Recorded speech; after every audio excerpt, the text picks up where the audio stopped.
Aș urla din răsputere în fața lumii, te iubesc, nimic nu mă oprește să te recuceresc. Știu că am greșit și că am fost indiferent, un prost ca mine în lume fără tine e absent. Sufletul mi-a cerut să te readuc înapoi, să uităm de trecut și să răsfoim noile foi. Acum indiferent, a realizat că e prea târziu și am să par singur la faza șocat. Într-un sicriu, lacrimi vărs în prostie, acum fără niciun rost. Mă întorc în trecut și văd cât de idiot am fost. Nu este apropo și nu este caterică, vreau să știu că ea a rupt pe inima, nu poate să mintă degeaba. Mă agit degeaba, mă toți bat, e ultima mea piesă în care mă mai descarc un lucru important. În final am realizat să nu fiu indiferent, cu iubita te-am pupat.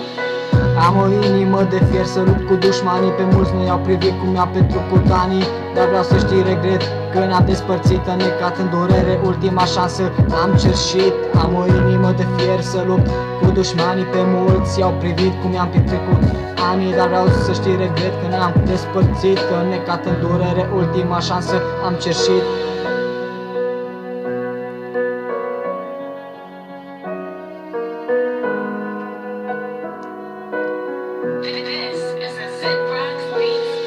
Aș vrea, dar nu pot să dau timpul înapoi, să te am lângă mine și să fim iar doi, să îți spun vorbe dulci cum vroiai.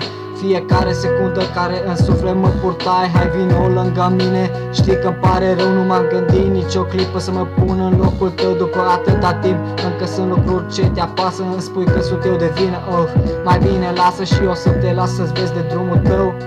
Atunci când o să te uiți, sigur o să-ți pară rău și-mi pare rău de tot ce s-a întâmplat, știi bine. Cel mai mult îmi pare rău că am pus suflet pentru tine. Tot ce mi-a rămas acum sunt doar regrete, nu meriți, o să fiu tare. Mai sunt și alte fete și cum să mă abțin.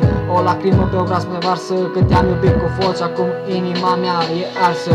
Am o inimă de fier să lupt cu dușmanii, pe mulți am privit cum mi-am petrecut anii. Dar vreau să știi, regret că ne-am despărțit, înnecat în durere, ultima șansă am cerșit.